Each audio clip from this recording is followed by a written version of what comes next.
Maraming salamat mga kaibigan, mga kababayan ko po at saka mga kapatid ko po dito po sa Malaysia, especially ang mga Filipinos dito sa Malaysia, particularly dito po sa Kota Kinabalu or sa Sabah po. And of course, kumusta din ang mga overseas Filipino workers natin po sa iba-ibang parte ng mundo. That includes also po ang mga Filipino migrants sa iba-ibang parte ng mundo. And wag natin kalimutan din po ang mga kababayan, kaibigan at kapatid natin dyan po sa Pilipinas, sa bayan natin mismo po. Today is May 11 and it's Monday. Thanks God it's Monday. And umpisa na tayo po ng isang exciting, expensive week na naman po. No? Dahil mahal mga bilihan dyan po sa Pilipinas. Salamat pagi, salamat patang, and salamat malam. In other words, good morning, good afternoon, and good evening sa ating lahat po. Si Nico Fabian, nandito na naman po, and medyo maaga tayo ngayon dahil I just want to remind ang mga followers ko po dito sa Nick Talk, the Real Talk with Nico, that today is a very important day po dahil, exciting, important day dahil po today we are going to know, kung si Inday Sara Duterte ba will be officially impeached by the House of Representatives. Dahil mamayang hapon at 3 p.m. Sabihin natin umpisa na po ang plenary session dyan po sa House of Representatives. Nandoon na po ang Justice Committee report tungkol sa impeachment of Inday Sara Duterte, of which ang Justice Committee ng House of Representatives, they already concluded officially that there is probable cause dyan po sa impeachment complaint of Vice President Inday Sara Duterte. And during at the end of the plenary session po, dyan po sa House of Representatives, mamayang hapon po, ang 318 na congressman will be voting po whether to impeach or not to impeach si Inday Sara Duterte. Inday Sara Duterte. Ang required votes lang po is only 1/3 out of the 318 congressmen. And when we say about 1/3, it means ito po, 106 lang po, of which I said, and I strongly believe po, to get that number po is not very difficult. It's not difficult na po. Dahil if you look at the voting number ng Justice Committee ng House of Representatives, wherein they confirm that there is sufficient informed, sufficient in substance, and sufficient in grounds, as well as probable cause, dyan po sa impeachment complaint of Inday Sara Duterte the other day po, na nakuha na nila po 55 committee members who voted for a yes po sa impeachment of Inday Sara Duterte. Ibig sabihin, if they already have 55, so it's just a matter of 51 votes na lang po for them to get mamaya ang sabihin natin 106 po. Given na yan po, I myself strongly believe that Inday Sara Duterte will be impeached by the House of Representatives mamaya po. And of course, during the plenary session, we are expecting that there will be deliberations. Meron din mga discussions po among the congressmen, those who are in favor of the impeachment and those who are against the impeachment of Inday Sara Duterte. And I was made to understand, from a very reliable sources dyan po sa Pilipinas po, that may time limitation po for every congressman to debate or to discuss an issue po. Because kung walang limitation po, baka maabot tayo hanggang bukas.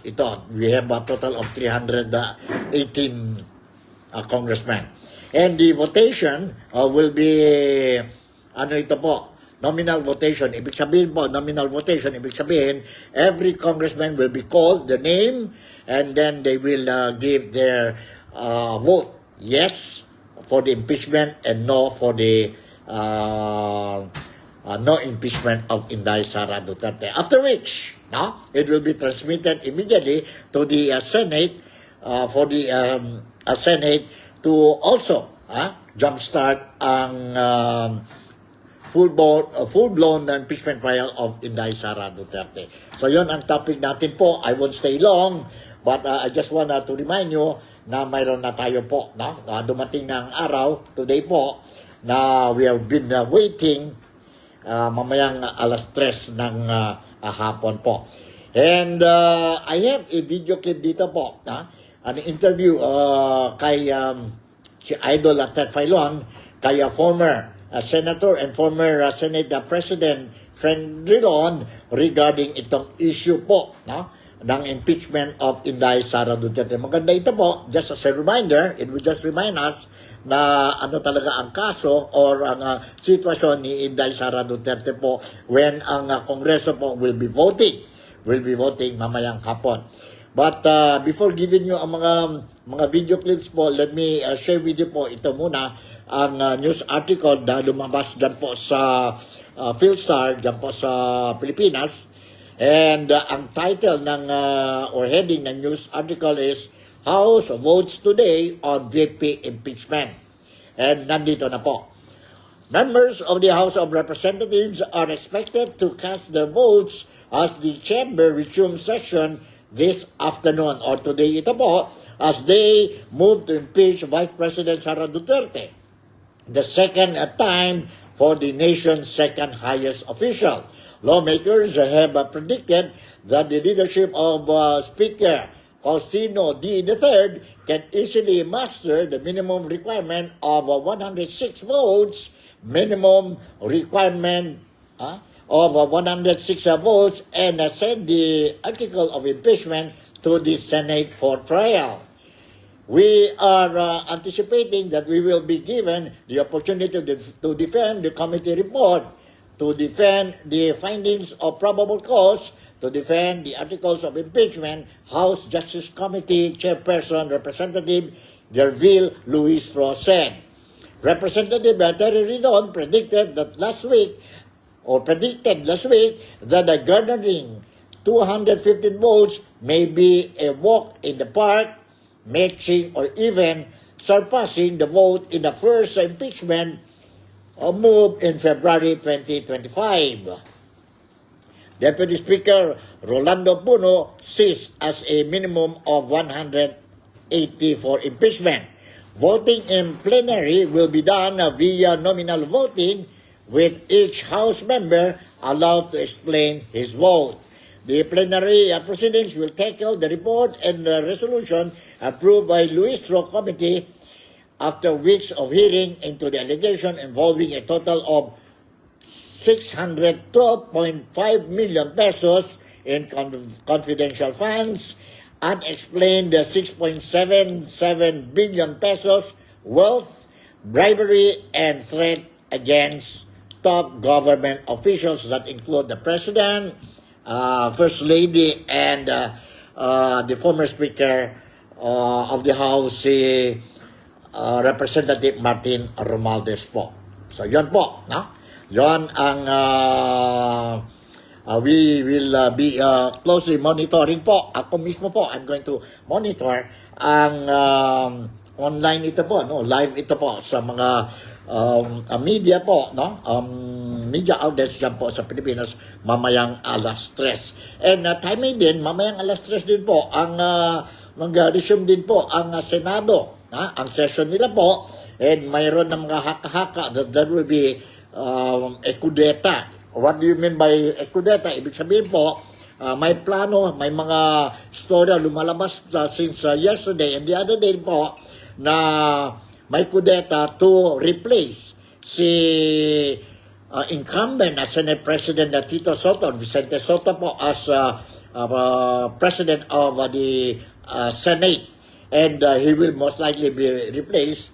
Ito nga, kakalang ito po, either by Senator Loren Legarda or kay Minority Leader, si Alan Peter Cayetano po, no?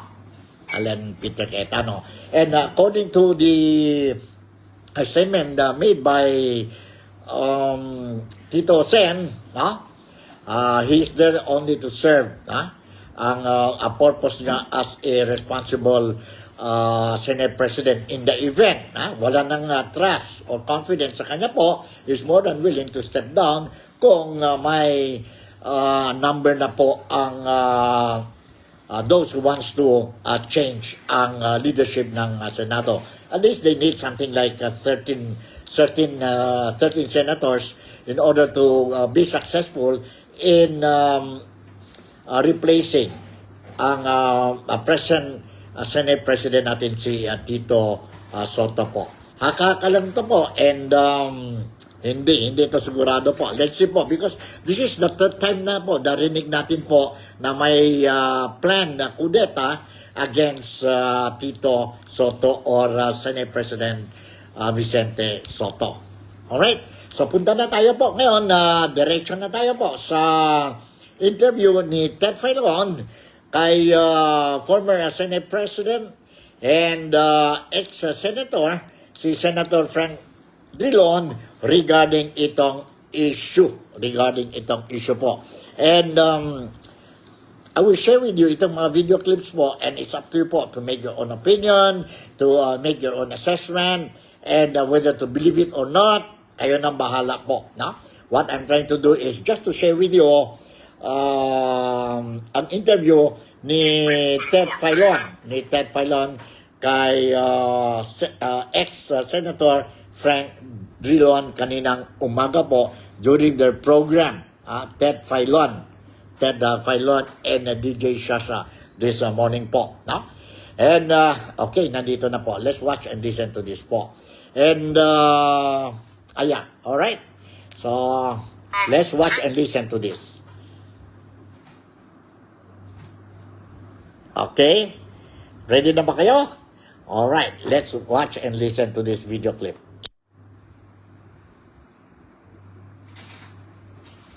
Frank, ito ho muna, no? Kapag ho ba dumating na yung articles of impeachment in the Senate, ano ho ba ang rules ng Senado tungkol ho sa sinasabing convening of the Senate into an impeachment court? Meron ho bang mga pinapayagan dyan ng gaya ng dati ng mga parang motion to dismiss? Puputukan pa ba kung sila ba ay magpo-convene into an impeachment court, sir? Pagpupuntuhan yan, ngunit ang tungkulin ay nasa ilalim ng saligang batas. Wala pong choice ang Senado. Hindi po pwedeng i-dismiss. Hindi po pwedeng ipagpaliban ng isang taon at naghusga na dyan ang Korte Suprema. Ang sinabi na sa discretion must be a reasonable time. Kaya ang sinabi ni Senate President Soto, he will immediately convene. Yan po ay tungkulin ng Senado sa ilalim ng ating saligang batas. Ulitin ko lang, hindi po pwedeng sabihin na pinaliwala na yung i-dismiss yung impeachment complaint. Yun po ay maliwanag at may panagutan na sa mga senador kung hindi po nila i-convene ang impeachment court. Ngayon, ano ang proseso?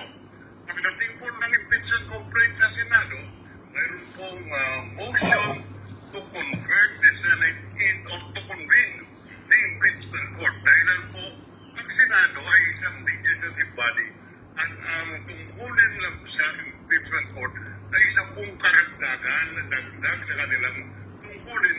Kaya kailangan po mayroong motion to create the impeachment court. Ngayon, pwede pong harangin ito. Sa aking tingin po, hindi po pwede harangin yan ng sinumang senador.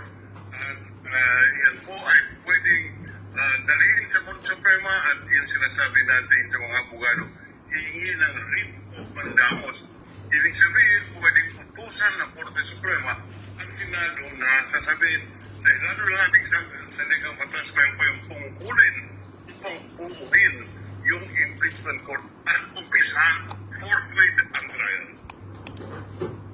Alright, yun po, narinig natin po, no? Tungkulin ng Senado to proceed with the impeachment trial of Inday Sara Duterte po. That is nasa Constitution yun po. That is the duty of the Senate po. Kung sakali, mamaya after ang votation po, they manage to garner ang 106 votes, then they will transmit it, ang House of Representatives will transmit it sa Senado and for the Senate to now decide on the impeachment trial of Inday Sara Duterte. Okay? So next video clip po, let's watch and listen po, no? Tungkol ang comment ni Drilon regarding, sabi na po, this is administrative, ministerial duty ito po ng Senado po when we talk about ang impeachment ni Inday Sara Duterte. Let's watch and listen to this po. Okay? Let's watch and listen to this.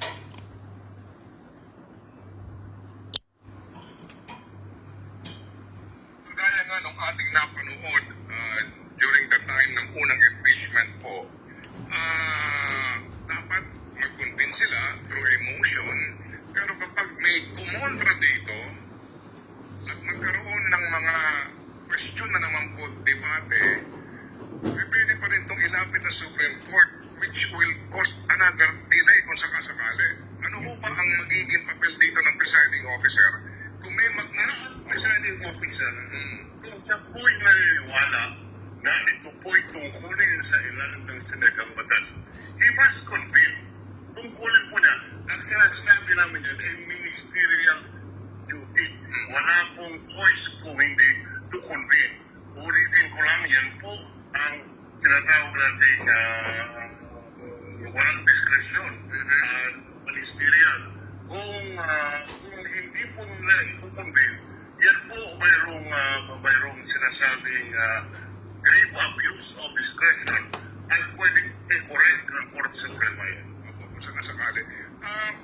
Kung ikaw ang presiding officer po dito, kapag may nag-motion against doon po sa convening of the Senate into an impeachment court, at tineklara mong out of order yon, pwede ho bang ganun yon?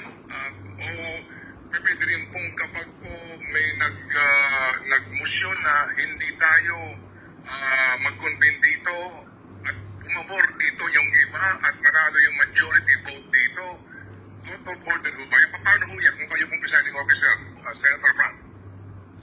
Sa akin, pag nag-motion ay out of order yan. Ngayon, pwede i-appeal, sasabihin ng isang opposition senator, ay appeal to the body, ibig sabihin pagpuputohan yung sinasabing out of order. Pag nanalo yung ayaw ituloy ang impeachment, yan po ay pwede dalhin sa Korte Suprema at ang ipagpilit na dapat i-convene as an impeachment court. At yan po ay tungkulin ng Senado, walang diskresyon na hindi mag-convene as impeachment court. Ngunit ang tanong, assuming that the Supreme Court said, oy, Mr. Senators, Senado, tungkulin niyo po yan, yung gravely abuse of discretion, and therefore I direct you to convene the impeachment court. Kung sasabihin ng Senado, ayaw namin sumunod. Ang tanong, ano po ang mangyayari? Magkakaroon po ng constitutional crisis dahil ayaw sundin ng Senado ang isang karapat-dapat na order ng Korte Suprema na sangayon sa saligang batas to correct grave abuse of discretion. And dito sa kasong ito, yung hindi buo ng impeachment court. Alright, yun po ang reaction, explanation ni former Senator Frank Drilon po, no? Tungkulin ng Senado po to convene ang impeachment trial ni Inday Sara Duterte. And in the event, kasi narinig na natin po, no? Na ang oposisyon dyan po sa Senado is contemplating or planning to go against the impeachment of Inday Sara Duterte. Sabi ni Senator Frank Drilon, kung sakali mayroon nag-object, then they will not follow itong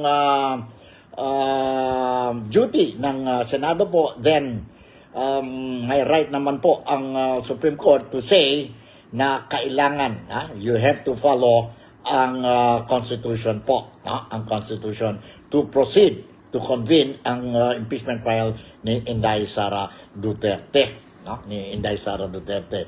So let's see po what will happen mamayang hapon. And question naman ni Ted Filon, kung may right ba ang impeachment trial ang mga Senate justices o judges to subpoena ang mga dokumento against Inday Sara Duterte. Nandito naman po ang reaction or answer ni Senator Frank Drilon. Let's watch and listen to this po. Sana yon, nandito po. Let's watch and listen to this. Grupan na konubin na ang impeachment court. Hold on, Grupan. Okay. This is for your information na po. At least you will have an idea mamaya po sa votation. Okay. Konubin na ang impeachment court at nagsimula na po officially ang trial. Hanggang saan ho ba ang poder ng impeachment court sa mga subpoena? Particular po sa subpoena doon sa STECUM, sa mga dokumento po. Pwede ho ba silang magsubpoena ng actual na bank records na nung nasasakdal? Pwede yan. Pwede po sa kapangyarihan po ng impeachment court yan. At hindi po ito theoretical. Sa kaso ng Chief Justice Corona, hindi ba naalala? Nilabas yung SALED, nilabas yung bank record. Ganon din sa impeachment ni Presidente Erap. Mayroon din Miss Ocampo noon na ng records ng bangko. At nasa ating bank secrecy law, sa ating batas po, hindi po pwedeng ilabas ang informasyon tungkol sa deposito ng isang tao sa bangko, except yun po ang impeachment court, pag-impeachment trial. Kaya po may kapangyarihan ang impeachment court to subpoena these documents. At hindi po pwedeng harangin ito ng Korte Suprema. Alright, iyon. Klarong-klaro po. Ang reaksyon, ang answer ni Senator Drilon. Another video clip that I'm going to share with you po tungkol itong BIR record, wherein dyan po sa Justice Committee, they dare not to open ang box ng submitted by ang BIR po. Baka mag-technical nila po sa case ni Inday Sara Duterte. So, nandito ang reaction ni Senator Frank Drilon. Let's watch and listen to this. Sandali po, Sandali. Alright? Record.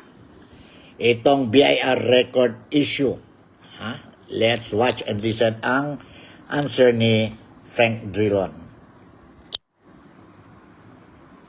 Sana po.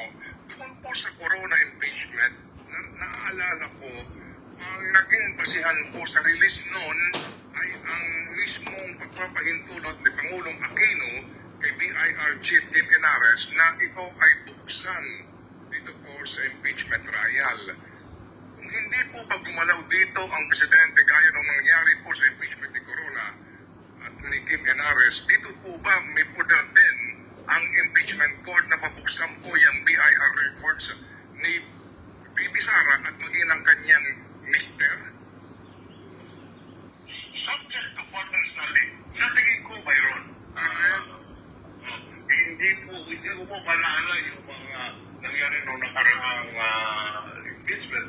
Ngunit sa ating pong batas, sa ating sabigang batas, mayroon pong buong kapangyarihan, full powers, ang impeachment court to try the impeachment, the charges against the impeachable official. Ating pwede makialam ang ibang ahensya ng pamahalaan. Absolute po ang power ng impeachment court. Opo. Yan. Okay, narinig natin. And this time around, he was also asked to comment on, kasi marami na mga story po, although si Inday Sara Duterte, the Vice President of the Philippines, repeatedly said that she will not resign because of this impeachment complaint against her. Now, nandito po ang reaction ni former Senate President Drilon regarding ang issue of resignation of Inday Sara Duterte. Let's watch and listen itong reaction ni Drilon regarding the possible resignation of Inday Sara Duterte. Na magsimula na ang trial mismo, as in, pag nag-resign ho ba ang Vice Presidente, ano ho ba ang nasasaad sa batas? Dapat na bang magtuloy ang trial o titigil na yan kasi wala na po yung gusto na inyong patatsigin sa pwesto? Magandang tanong yan, Ted.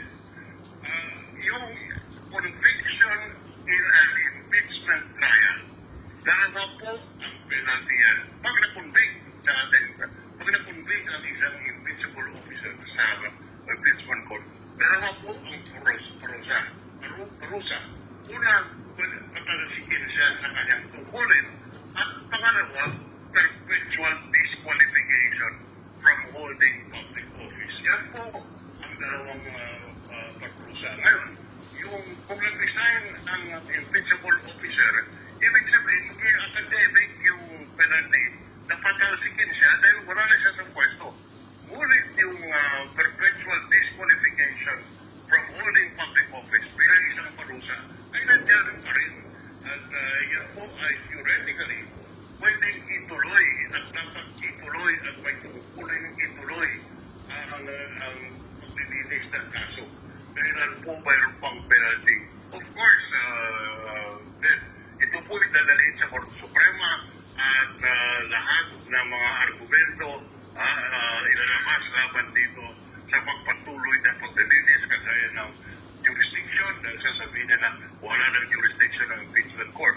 Ngunit for academic discussion, sabihin natin, sa atin po may basihan na ipagpatuloy ng impeachment court ang trial dahilan sa may isang parusa pa na hindi naiexamine kung pwede. At yan po ay ang perpetual disqualification.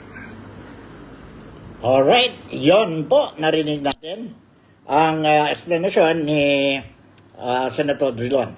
Okay, may jurisdiction po. Once mayroon na, nandoon na po, nag-transmit na po ang desisyon ng House of Representatives, ang plenaryo po, tungkol sa impeachment of Inday Sara Duterte, and nag-decide na po ang Senado to to convene ang impeachment trial ni Inday Sara Duterte po. Mahirapan na po si Inday Sara Duterte po in the event she will resign, no? Kasi may jurisdiction na po ang Senate trial, no? Ang Senate judges may jurisdiction na po. Remember, dalawang prayer yun po ang trial po. One is yun po to remove the convicted officer. Yon ang position niya as a Vice President of the Philippines. Removal of the post. And the second prayer is perpetual disqualification po. Perpetual disqualification. If nag-resign si Inday Sara Duterte, while ongoing na po ang trial, so wala na po. Mute and academic na yan po. Kasi wala na si Inday Sara Duterte as the Vice President of the Philippines. But ang second prayer po, nandyan pa po. No? Ang perpetual disqualification po ng impeachable officer. So, ibig sabihin, may jurisdiction pa po ang trial judges po, no? May jurisdiction pa sila po to continue ang trial po, no? So, yon ang sitwasyon. Now, may question naman si Ted Filon regarding ano kaya po, may advantage ba si Inday Sara Duterte if she will resign before the transmission or the convening of the impeachment trial. Dyan po sa Senado. May advantages po siya po. Pwede pa ba siya po to run as in the 2028 presidential election or ano ba? Nandito po ang reply ni former Senate President Frank Drilon po. Let's watch and listen ang reply ni Drilon. Hold on. Sandali. Alright, nandito. Let's watch and listen to this po.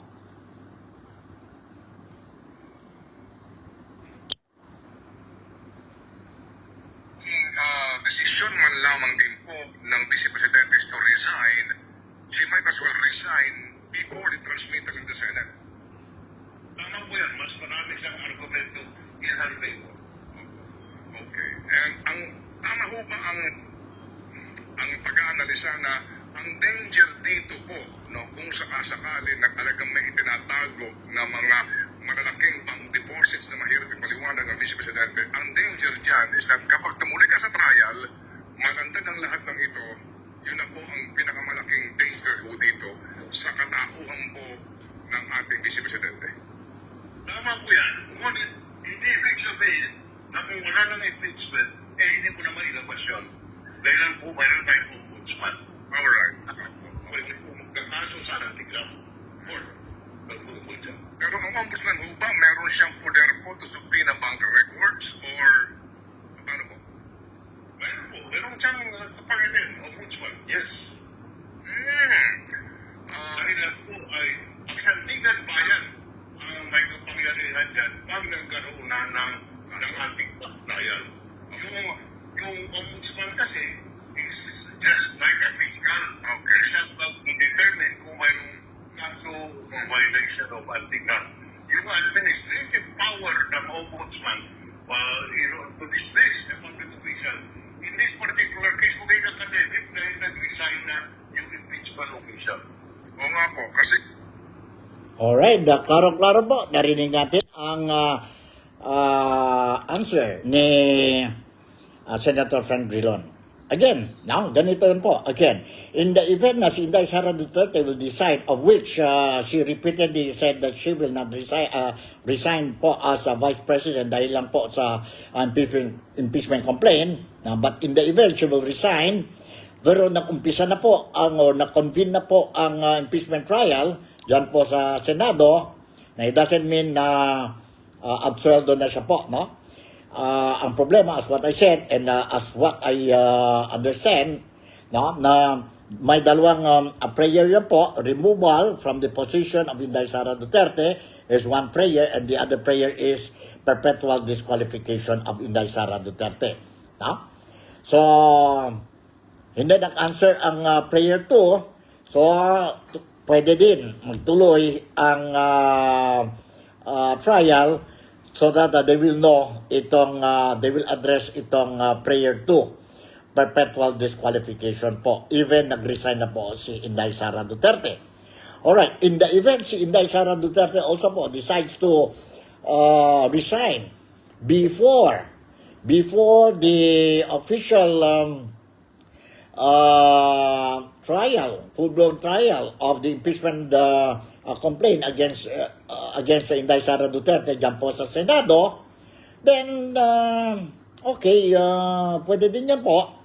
But the risk that she will be taking is that it doesn't mean na wala na yan po ang mga kaso niya po, itong mga ebidensya and all these things, because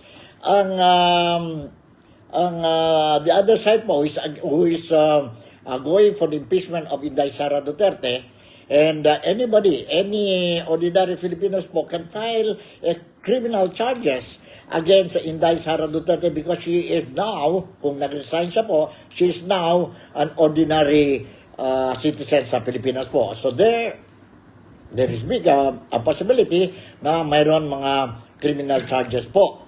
And that will be filed dyan po sa Ombudsman, sa Sandigan Bayan po. So lahat din yun po, lahat din yun mga allegations, ebidensya po, will be out, will be sabihin natin discussed during the criminal charges or korte nasa korte po kay Inday Sara Duterte po. So maglabas din po lahat.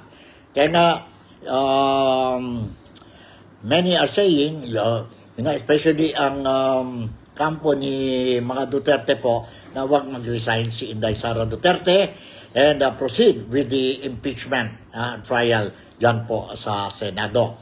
And yun din po ang gusto ni Inday Sara Duterte. Sabi niya po, para malaman na kung sino who is telling the truth or not. So yun po. So mamaya, we will know. At 3 o'clock, mag-convene na po, mag-resume na po ang plenary session dyan po sa House of Representatives, and I will continue to monitor ang situation po dyan po sa plenary session po, and kung sakali mayroon tayong mga updates, I will immediately inform sa ating mga followers dito po sa Nick Talk, The Real Talk with Nico. So ngayon, you have an idea, ang explanation ni former Senate President and former Senator si Frank Drilon regarding itong issue ng impeachment trial of Inday Sara Duterte. So siguro hanggang dito na lang muna po, and let's wait until mamayang hapon po kung ano ang mga updates. So with this, sana maski paano I managed to give you whatever informations that you deserve to know prior to the plenary session po dyan po sa House of Representatives mamayang hapon alas 3 po. And kung mayroon na din mga notisya or any developments tungkol sa so-called pa lang ito po, may plano daw po, kudeta dyan po sa Senado po, I will also monitor, and kung may mga developments, I'll make sure na kayong lahat po will be properly informed. So with this, si Nico, once again, would like to say thank you very much for making me a part of your day-to-day. And I'll see you in my next episode, especially ang mga developments tungkol ang mga happenings mamayang hapon. So with this, Malaysia, Sabah, the Philippines, God bless us all. And ingat kayo po. God bless. And keep safe always. Bye.